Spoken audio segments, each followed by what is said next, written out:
मन इतना चंचल होता है कि यदि वह नियंत्रण में न रहे तो व्यक्ति अशांत महसूस करने लगता है। ये अशांति मन में एक पल में आने वाले सैकड़ों सवालों के कारण होती है और यह अशांति तब तक बनी रहती है जब तक कि व्यक्ति को मन में चल रहे सवालों का जवाब नहीं मिल जाता। ऐसे में तो यही लगता है कि मन को शांत रखना बेहद जरूरी है। लेकिन सवाल यह उठता है कि आखिर हम मन को शांत कैसे कर सकते हैं? गौतम बुद्ध के मुताबिक मन को शांत करने के लिए उसे समझना जरूरी है। इस पत्रिका लेख में आपको बता रहा है गौतम बुद्ध के बताए वे तरीके जिनसे मन को समझना आसान होगा और हम उस पर कंट्रोल करने का प्रयास कर सकेंगे। मन को जानने से जुड़ी यह कहानी गौतम बुद्ध की कहानी का पहला चरण। एक बार एक व्यक्ति गौतम बुद्ध के पास गया और पूछा कि मन को नियंत्रित करने का पहला चरण क्या है? बुद्ध कहते हैं, अपने मन को समझने का पहला चरण है इसके द्वारा दिए गए लालच की व्यर्थता को देखना, समझना। दरअसल जब मन अनशांत होता है तो कई तरह के लालच देता है और जिसने मन द्वारा दिए इन लालचों को पहचान लिया, समझ लो कि उसने मन को समझने का पहला चरण समझ लिया। फिर व्यक्ति बुद्ध से पूछता है कि लेकिन हमें यह कैसे पता चलेगा हमारा मन हमें लालच दे रहा है और वह लालच व्यर्थ है? इसका जवाब देते हुए बुद्ध कहते हैं, अनुभव से। मनुष्य मन के लालच से जिस कार्य को अतिपूर्वक करता है उसमें उसे हानि ही होती है और हानि के बाद ही उसे अनुभव होता है। जैसे जिसने वास्तव में यह देख लिया कि नशा करना केवल दुख है, वह नशा मुक्त होना शुरू कर देगा। वहीं जिसने जान लिया कि ईर्ष्या से खुद का नाश होता है, वह ईर्ष्या से मुक्त हो जाएगा। मन को समझने का यही पहला चरण है। मन को जानने का दूसरा चरण व्यक्ति बुद्ध से पूछता है, यदि व्यक्ति पहले चरण से यह जान जाता है कि वह मन द्वारा दिए लालचों के कारण दुखी है, तो फिर दूसरा चरण क्या है?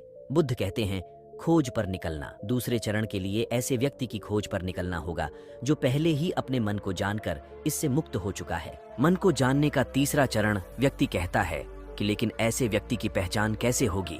बुद्ध कहते हैं, यही तीसरा चरण है। सुनना ही अपने मन को समझने का तीसरा चरण है। व्यक्ति कहता है, क्या इसे देखकर पता नहीं किया जा सकता?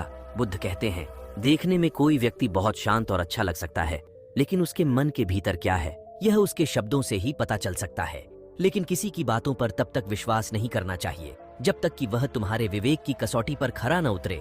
मन को जानने का चौथा चरण गौतम बुद्ध कहते हैं कि कर्म ही मन को समझने का चौथा चरण है। खुद को जानने के लिए सही दिशा में कर्म करना जरूरी है, लेकिन कर्म करते हुए व्यक्ति हर बार दो गलतियां करता है। पहली गलती यह कि शुरुआत ही नहीं करना और दूसरी गलती यह कि पूरा रास्ता तय न करना। इन दोनों ही गलतियों के पीछे हमारा मन होता है। व्यक्ति अपने कर्म को पूरा इसलिए नहीं कर पाता क्योंकि वह सोचता है कि मैं कल से शुरुआत करूंगा तो कोई यह सोचता है कि मैं असफल हो जाऊंगा। इन गलतियों का मुख्य कारण है जागरूकता की कमी। इसके बिना मन व्यक्ति को सही दिशा में चलने ही नहीं देता। मन को जानने का पांचवा चरण गौतम बुद्ध कहते हैं कि मन को जानने और समझने का पांचवा चरण है जागरूकता। इसीलिए हर कार्य को जागरूकता के साथ करें। बिना जागरूकता के साथ किया गया कार्य या फिर जिया गया क्षण मृत्यु के समान है। व्यक्ति बुद्ध से पूछता है, अपने जागरूकता के स्तर को कैसे बढ़ाया जा सकता है? बुद्ध ने जवाब दिया, ध्यान से। मन को जानने का छठा और अंतिम चरण ध्यान ही मन को जानने, समझने और नियंत्रित करने का अंतिम चरण है।